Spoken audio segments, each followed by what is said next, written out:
마케팅은 어떤 식으로 하세요? 혹시 그 책에 적혀있는 네. 그 헌팅사례 보셨나요? 헌팅사례 봤죠. 재밌게 읽었습니다. 네. 너무 재밌었어요. 그걸 또 이렇게 그죠. 그게 이제 제일 중요한데, 예를 들어서 대전학원 같은 경우에는 네. 지금도 저희가 경쟁자가 없어요. 거의 저희가 이제 대전에서는 초중고 코딩 학원 중에서는 제일 큰 학원 중 하나인데, 대전학원 같은 경우도 사실은 여러 이유가 있을 거예요.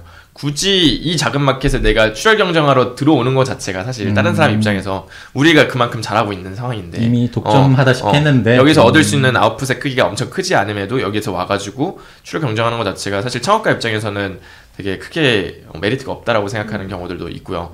또는 이제 제가 지금 운영하고 있는 이제 라이프해킹 스쿨이라는 파이어족 대상의 온라인 교육 플랫폼 같은 경우에는, 저희 같은 경우에 이제 그것도 사실은 기존의 뭐 클래스 101이라든지 타링이라든지 패스트 캠퍼스 이런 강좌들이 있잖아요. 온라인 클래스 플랫폼들의 강좌들. 그런 데를 그냥 패스트팔로워 전략을 써서 따라간 거거든요. 근데 단지 저희는 거기에서 이제 다루고 있는 다양한 주제 중에 파이어족만 타겟팅을 이제 좁혀서 해서 이제 운영하고 있는 거고, 이렇게 타겟을 좁혀서 얻는 이점들이 있어요. 뭐냐면은 이들한테는 여기서 하지 못하는 다른 무언가를 더 해줄 수가 있어요. 저희는 클래스 101 입장에서는 이제 전체 고객들을 다 대상하기 때문에 갑자기 파이어족이 되고 싶어하는 사람들을 위한 어떤 기능을 만든다든지 이런 거를 그 사이트에 반영하기 어려워요.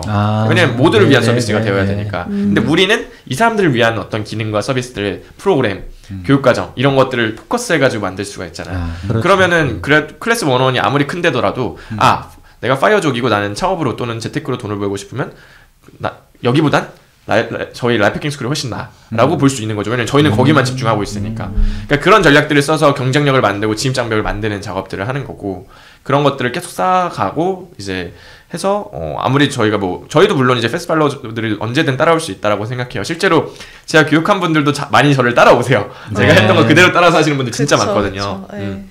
그래서 실제로 저희 매출에 좀 영향이 있었던 케이스들도 있고, 근데 저는 그게 저도 항상 그렇게 해봤고 제가 교육도 그렇게 하고 있기 때문에, 만약에 그렇게 해서 제가 따라잡힐 정도였다면 제 본질이 부족한 거라서 그거는 뭐 그게 당연한 그냥 시장의 원리라고 생각해요. 사실은.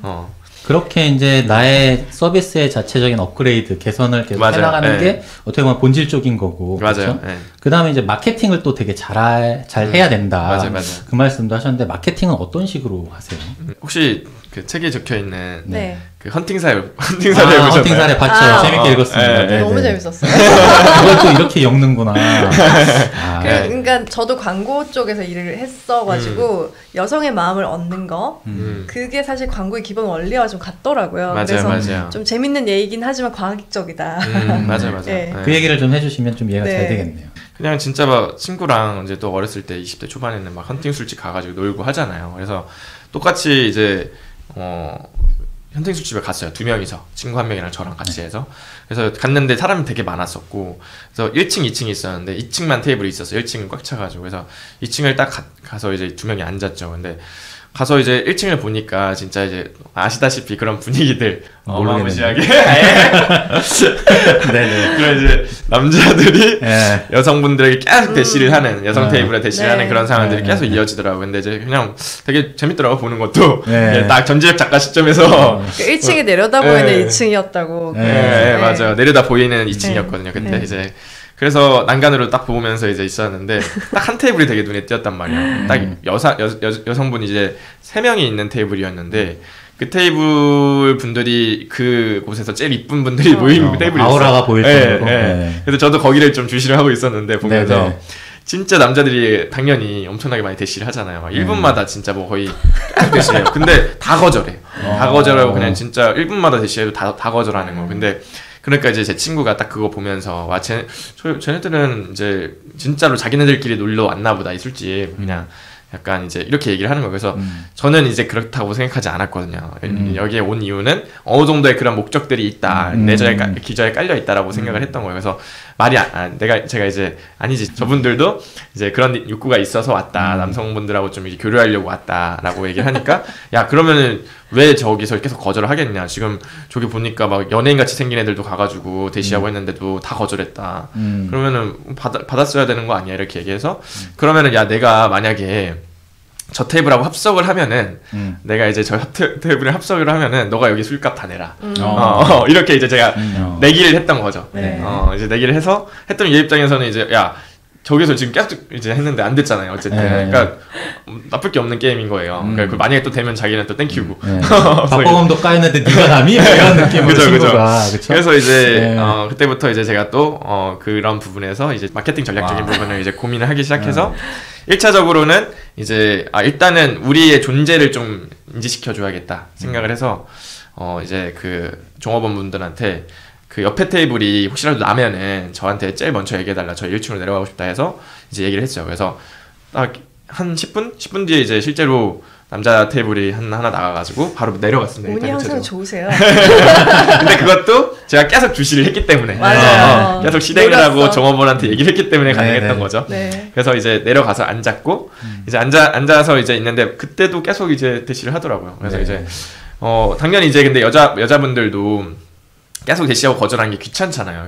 그래서 제가 이제 그거 계속 지켜보다가 어떤 특정 타이밍이 있었어요. 어떤 딱 남자팀이 와가지고 했는데 여자분들이 진짜 이제 자기네들끼리 막 그런 약간 이제 뭐 이렇게 귀찮다 막 이런 뉘앙스를 하는 딱 타이밍에 제가 가서 딱 그 얘기를 했어요. 한 분한테 딱 이제 귓속말로 시끄러우니까 귓속말로 혹시 저희가 그냥 이제 계속 옆에서 보는데 너무 불편해 보이셔가지고 저희가 그냥 합석한 척 해드릴까요? 이렇게 이제 그냥 가볍게 얘기를 한 거예요. 합석한 척 해드리고 테이블만 옆에 있으면은 합석한 척만 하면은 귀찮지 않을 거다 더 이상. 그러니까 이제 그걸 듣고 여성분이 바로 그 친구한테 이제 공유하고 해서 이제 바로 너무 좋다 해달라 이렇게 재밌어. 한 거예요. 머리가 좋아야 돼. 이런 거 들어보면 연애도 머리가 좋아야지 할 수 있습니다. 그래서 이제 그렇게 합석을 하고 같이 자연스럽게 놀게 된 거죠. 그러니까 이분들의 심리가 사실은 이 합석을 하기 싫었던 게 아니라 그 기저에는 어떤 이제 심리적인 어떤 요인이 있어서 그걸 안 받았던 것 뿐이고 저는 그게 뭔지 포인트를 알고 있기 때문에 그거를 해결해 준 것 뿐이거든요. 사실은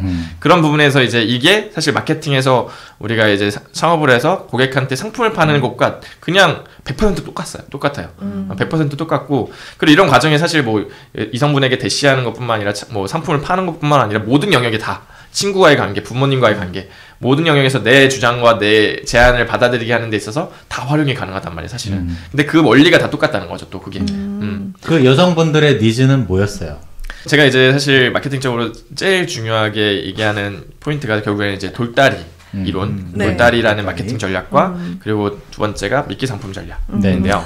이분들의 이제 가장 큰 이제 이 구매, 그러니까 어떻게 보면 이성의 가치, 남성분들의 대시를 구매하지 않았던 가장 큰 이유는 제가 판단했을 때는 어떻게 보면 그 쉽지 않아 보이려고 하는 심리 기저가 가장 컸을 거다. 그러니까 내가 만약에 누가 대시 왔는데 그걸 받아버리면 일단 이 친구들도 나를 좀 이제 얘는 뭐 이런 거를 하네 라고 생각할 것 같다라는 그런 이제 또 심리 기제도 있을 거고 그런 가설을 세우신 거군요.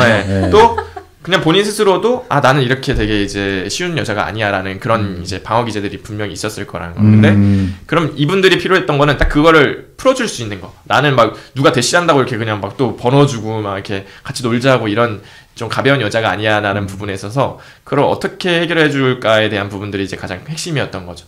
그런 부분에서 제가 했던 거는 너네한테 이성적 대시를 하고 이성적 가치를 파는 게 아니라 너네 불편을 해소해주기 위함으로 너한테 제안을 한 거야. 라고 얘기를 했던 거예요. 그래서 제가 이제 미끼 상품에 대해서 얘기할 때 뭘 얘기하냐면은 손실에 대한 의심을 완전히 제거시켜주는 역할이 미끼 상품이 해주는 역할이다라고 얘기를 해요. 무슨 얘기냐면 우리가 결국에는 어디에 뭐 이제 홈플러스를 가든 아니면은 그냥 온라인에서 뭐 상품의 상세 페이지를 보던 구매를 망설이는 이유 딱 하나밖에 없어요. 내가 낸 금전적 가치보다 돈보다 이 상품의 가치가 떨어지면 어떡하지? 손실이면 어떡하지? 이거 딱 하나밖에 없습니다. 거기에 대한 의심밖에 없는데 그러면은 이런 소비자들을 구매하게 할 수 있는 방법 딱 하나밖에 없죠. 손실에 대한 의심을 없애주면 되는 거예요. 이거 손실 아니야 라는 걸 보여주면 되는 거란 말이에요. 그래서 그런 부분에서 이분들 입장에서의 손실은 그거였던 거예요. 내가 이 남성분들의 대시를 받으면 내 가치가 낮아지면 어떡하지? 이런 손실에 대한 그런 걱정들을 하고 있었던 거고 제가 제안했던 건 그런 손실에 대한 걱정을 완전히 제거해 줄 수 있는 제안이었던 거죠. 미끼 상품. 머리가 좋다. 그게 미끼 상품인 거고. 훌륭합니다, 여러분. 분석까지 너무 완벽합니다. 연애 스킬을 팔아도 되겠다. 그건 강자 안 나오나요? 네. 남자들 여자 헌팅 잘하는 거. 결혼했기 때문에 제가. 근데 그런 아이디어 낸 게 전 되게 신기하더라고요. 그러니까 그런 생각 자체를 어떻게 하게 됐는지가 사실 궁금했어요. 그러니까 그런 것들이 좀 마케팅의 어떤 전략적인 활용인 거잖아요. 맞아요. 그거를 그런 단순하게 어떻게 보면 헌팅하는 자리에서도 쓸 수 있지만 평상시에 사업을 마케팅 하는데도 그런 전략들을 활용해서 계속 이제 가치를 높이는 그런 작업을 하고 계신 거잖아요. 그죠, 그죠. 네. 마케팅 교육을 따로 받으셨어요, 혹시? 아니요, 교육을 받았던 적이 없어요. 저는. 와. 네. 저는 이제 경험을 통해서 많이 이제 역량 향상을 한 편이라서, 그러니까 방금 이제 이런 것도 감의 영역이 저는 더 크다라고 생각해요. 솔직히 말하면 감의 영역. 근데 그 감이라는 건 경험치밖에 답이 없어요. 그러니까 뭔가 이론으로 배운다고 해서 우리가 다 이제 마케팅을 잘할 수 있게 되면은 뭐 대학교만 나오면 마케팅 잘해야 되잖아요. 근데 그래서 저는 경험으로서 감을 키우는 게 되게 중요하고 그 감을 키우기 위해서 경험을 많이 만들어야 되는데 그래서 실험을 많이 해봐야 된다. 이 실험을 제가 항상 얘기하지만 짧게 해봐야 된다고 얘기하잖아요. 한 달 반 정도가 원사이클에 제일 최적화된 기간이라고 얘기하는 이유도 실험 자체를 막 1년에 걸려서 뭐 한 번에 실험을 하고 막 완제품 다 만들어서 하고 하면은 감이 안 늘어요.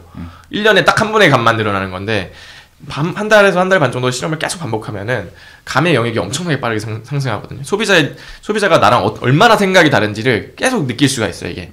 내가 분명 이거 구매할 거라고 해서 했는데 진짜 반응이 없고 무료로 줘도 안 산다는 경우도 되게 많고 그래서 실제로 제가 얘기 많이 하는 게 무료로 파는 것도 진짜 어렵습니다. 유료뿐만 아니라 무료로 파는 것도 쉬운 게 아니거든요, 사실은. 근데 이제 그런 부분에서 본인의 생각과 소비자의 생각이 다르다는 걸 계속 경험으로 느껴야 돼요, 몸소. 그러다 보면 자연스럽게 감이 생기죠. 그걸 안 하는 분들이 너무 많아서 답답하지 그죠. 않아요? 그죠. 어떤 분들은 상품 자체는 되게 잘 만들었는데 마케팅을 잘 못하셔가지고 못 파는 경우도 더러 있을 거잖아요. 그런 거 많이 보십니까? 많이 보죠.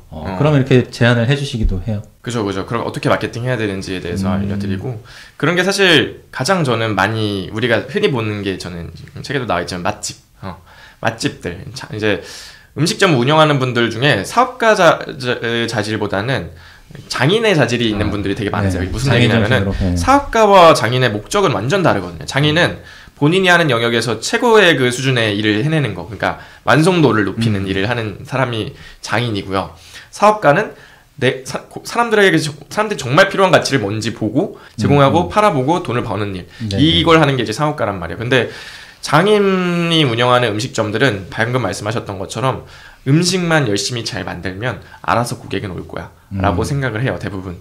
근데 그게 예전에는 잘 먹혔어요. 그러니까 한 뭐 진짜 인터넷이 활발하지 않을 때는, 인터넷이 없을 때는 예전엔 잘 먹혔습니다. 왜냐면 그때 당시에는 레시피나 이런 것도 다 공유가 안 되어 있고 그래서 맛의 격차가 엄청 컸어요, 음식점마다. 왜냐면 노하우를 배우려면 진짜 거기 가서 막 수련생이 돼가지고 이제 배워야만 내가 그 노하우를 배울 수 있고. 근데 지금은 유튜브에 치면은 백종원 아저씨가 다 알려주잖아요, 맛있는 레시피.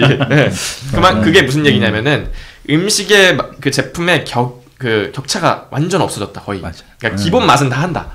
진짜 이상하게 그런 것도 아예 레퍼런스 아예 참고 안 하고 레시피도 안 보고 그냥 말도 안 되는 막 음식을 만드는 경우들이 아니면은 다들 웬만큼 수준의 음식을 만들 수 있다는 거죠. 그래서 이제 장인이 생존할 수 없는 시대가 돼버린 게, 내가 아무리 여기에서 맛을 조금 더 맛있게 한다고 막 이제 열심히 노력해도 그게 그냥 일반 시중에 있는 백종원 아저씨가 알려준 레시피로 만든 그 음식과 갭이 크지가 않은 거예요, 고객들이 느낄 때, 소비자 관점에서. 그래서 내가 아무리 나는 진짜 제가 얘기하는 게, 음식의 맛이 음식점 운영에 한 20 정도의 포션이라고 하면은 그 15인 상태를 16으로 만드는데 온 힘을 다하는 거예요. 그 1을 높이는데. 근데 사실 그 1을 높이는 리소스를 80의 영역이 저는 마케팅이라고 생각하는데 80에 썼으면 한 10을 더 올릴 수 있었단 말이에요. 10의 가능성을. 근데 그 노력을 거기다 1에만 자꾸 투자하니까 당연히 사업이 안 되죠. 그리고 이제는 고객들이 그런 맛의 격차가 없다 보니까 그럼 어딜 가냐? 다 웬만큼 맛은 해. 그럼 어딜 가냐? 마케팅 잘하는 데 간다는 거예요, 결국에는. 그래서 이제 음식점 사업은 장인이 성공하기는 이제 어려운 시대. 물론 이제 그렇다고 해서 제가 정말 맛없는 음식을 마케팅만 잘해서 팔아라는 아니고, 기본 이제 지속성을 가지려면 무조건 제품의 본질이 좋아야 되고 맛이 있어야 돼요. 근데 중요한 거는 맛이 안 좋아도 마케팅을 잘하는 음식점 사업주는 어느 정도까지 항상 성공을 시킵니다. 근데 이제 그걸 지속성 있게 하냐는 나중에 문제고. 근데 장인인데 마케팅을 못하는 사람들은 시작도 못해요. 아예 이제 어느 정도 궤도도 못 올려요. 그래서 제가 이제 얘기하고 싶은 거는 오히려 본인이 정말 장인이고 내가 제품에 정말 자신 있고 이게 사람들에게 정말 좋은 가치를 주는 그 상품이라고 생각하면 할수록 마케팅을 더 열심히 공부해야 돼요. 그래야 대중들이, 소비자들이 더 좋은 제품들을 경험할 수 있게 되잖아요. 네. 근데 생각보다 맛집의 영역에서는 맛이 없는데도 정말 마케팅을 잘해서 잘 되는 데들 진짜 많잖아요. 또 그렇죠. 가보면 막상 맛없고 화나 그래서 인증샷만 예뻐요. 네. 그래서 사람들이 오해하는 게 마케팅을 하는 건 사기꾼들이 사기꾼들이 하는 거야. 그 제품의 본질에 자신이 없는 사람들이 하는 거야. 이렇게 또 많이 좀 이제 생각을 가지고 계신데 오히려 본인이 정말 제품에 자신이 있고 이걸 많은 사람들한테 제공해야 된다라는 그런 그 가치가 있으면은 그럴수록 더 마케팅을 공부하고 많은 사람들한테 전달할 수 있는 노력을 해야 된다라는 거죠. 저 그럼 여기서 하나만 더 여쭤보고 싶은데 네. 그 마케팅을 그러면 이론적으로는 그렇게 해야 된다는 걸 알겠어요. 실전에서는 어떤 식으로 하세요? 예를 들면 내가 내 상품을 또는 내 음식을 알리고 싶어. 난 너무 잘 만들어. 근데 알리고 싶을 때 어떤 식의 루트를 통해서 알리세요? 뭐 음식을 기준으로 할 수도 있을 것 같고 네네. 제가 하고 있는 걸로 기준으로 하면 뭐 예를 들어서 교육 상품이다 라고 네. 생각해 볼게요. 교육 상품이면은 결국에 이제 아까 미끼 상품도 되게 이제 중요한 요소 중 하나인데 결국에는 이제 큰 틀에서는 이제 돌다리가 제일 중요해요. 그러니까 많은 이제 창업가분들이 실수하시는 게 마케팅을 할 때 예를 들어서 아까 그 헌팅했던 그런 사례들하고 비교해 보자면은 그 일반 남성들 같은 대시를 하세요. 그냥 대뜸 가가지고 이 사람이 어떤 심리를 가지고 있는지도 모르는 상태로 나 좀 사줘. 내 이성적 가치 좀 사줘. 그냥 쪼르는 거밖에 안 되는 거죠. 근데 네네. 대부분의 창업가들이 내가 제품 만든 거에 너무 자신 있고 여기에 애정이 있으니까 대뜸 그냥 사줘. 이거 사면 넌 좋아. 그냥 이건 거예요, 그냥. 그러니까 이게 뭐냐면은 그냥 지나가던 이성 갑자기 마음에 든다고 가서 저랑 사귈래요? 이거랑 똑같다고 보면 돼요. 근데 정말 내가 이제 좋아하는 이성이 있으면은 그런 식으로 이제 접근하는 게 아니라 단계별로 접근을 해야 되잖아요. 일단은 예를 들어서 내가 학원을 다니는데 그 학원에 정말 마음에 드는 이성이 있어요. 그러면은 일단 이 사람한테 이제 내 존재를 알려야 돼요. 나라는 사람이 있다라는 걸 알려야 돼요. 그러면은 이제 인지 돌다리가 필요해요. 인지 돌다리 일단 오게 해야 돼요. 저런 사람이 있네 정도를 알리고 그 다음에 인지하고 나면은 나한테 좀 호기심을 느끼게 해야 돼요. 호기심, 저 사람은 뭔데 저러지? 뭐 예를 들어서 제가 학원에서 막 되게 수준 있는 질문을 맞아. 수준 있는 질문을 한다거나 아니면 패션 센스가 되게 좋은 걸 보여준다든지 이런 식으로 해서 이제 호기심 돌다리를 오게 하고 그런 다음에 저 사람은 뭐지? 이 정도의 이제 호기심을 만들어내고 그 다음엔 몰입을 하게 만들어야 돼요. 이 사람. 그래서 이제 몰입을 하게 만들려면은 어느 정도 그 다음부터는 좀 교류가 필요하겠죠. 교류를 해서 이제 어떤 이제 호기심이 있는 상태니까 이미 그래서 이제 대화할 수 있는 기회에 어떤 이제 그 시점을 만들어서 대화를 하면서 이 사람 되게 이제 진취적이고 멋있는 사람이고 되게 자기 개발도 많이 하고 열심히 하는 사람이구나 이런 멋있는 모습도 보여주면서 나한테 몰입할 수 있는 그런 것들도 이제 단계를 가져가야 되고 그런 과정들을 단계별로 거쳐서 인지, 호기심, 몰입, 뭐 이제 구매까지 이어지게끔 하는 의심 단계도 있거든요. 의심 돌다리도 있어요. 의심 돌다리는 뭐냐면은 그럼에도 불구하고 이 사람이 정말 그럴까? 왠지 예전에 내가 사귀었던 그런 남자들하고 똑같이 약간 좀 나중에 되면 막 바뀌고 변하고 이런 사람 아닐까 이런 의심을 하는데 그런 부분에서 또 해소할 수 있는 그런 이제 장치들도 만들어서 난 그런 사람 아니야. 나는 한결같고 이런 사람이라는 걸 또 보여줄 수 있는 그런 과정들도 필요하고 그런 돌다리를 거쳐서 그제서야 이제 구매 제안을 해야 되는 거죠. 나랑 한번 사귀어볼래? 이게 똑같은데 강의 상품을 판다고 했을 때도 똑같아요. 처음에 우리 강의 상품이 아무리 내가 열심히 만들었고 정말 좋은 교육을 한다고 하더라도 그걸 갑자기 대뜸 막 몇십만 원에 판다고 하면은 안 사요 사람들은. 그냥 사봐 너네 일단 사면 좋아 이걸로는 안 된다는. 그러면은 이 사람들한테 뭘 해줘야 되냐면은 일단 미끼 상품을 통해서 손실에 대한 의심을 줄여주는 것도 필요하고요. 저희는 미끼 상품을 항상 교육 상품을 할 때 앞에서 이제 무료 교육을 해요. 무료 교육. 그러니까 유료 교육을 세일즈하기 전에 무료 교육을 해서 이 사람들한테 너네 무료니까 잃는 거 없어 하나도 일단 해봐. 무료니까 뭐 너네 잃는 거 없잖아 어차피. 그러니까 일단 하게 하는 거예요. 하는데 저희가 이제 본질이 좋다면 만족을 하겠죠. 와 이거 무료인데 이렇게 교육이 좋아? 무료의 퀄리티가 아닌데 이렇게 이제 만족도를 주는 작업들을 하고 그 다음에 또 이제 그 다음에 중간에 또 뭔가 이제 로열티를 높일 수 있는 충성도를 높일 수 있는 돌다리를 계속 세우는 거 거기다가 몰입도 하게 하고 이제 의심도 풀어주고 뭐 이런 돌다리들이 다 있어요. 그래서 그런 걸 통해서 그 다음에 이제 본상품, 유료 상품 그제서야 제안을 하는 거죠. 그러면 이미 이 사람들은 인지 호기심 뭐 페이스북 광고를 보고 이제 들어왔다가 이제 인지를 하고 들어왔다가 상세 페이지를 보면서 호기심이 생겼고 그런 다음에 이제 좀 이런 거 되게 좋아 보인다 해서 몰입을 하긴 했는데 의심 단계가 있잖아요. 의심 단계. 아 근데 이거 사기 아니야 또 해보면. 근데 그때 저희가 미끼삼 딱 주면서 의심을 풀어주고 일단 해봐 너네 잃는 게 없어. 의심 단계에서 풀어주고 그 다음에 이제 본 상품을 의심 단계까지 다 한 다음에 만족도까지 준 다음에 본 상품을 딱 제안하면은 안 살 사람이 없다는 거죠. 왜냐면 가늠이 되잖아요. 아 나 이거 이 돈을 내도 그 이상의 가치를 얻겠구나. 이미 다 이제 앞에서 다 그런 걸 보여줬으니까. 네. 그런 식으로 이제 풀어야 된다는 거죠.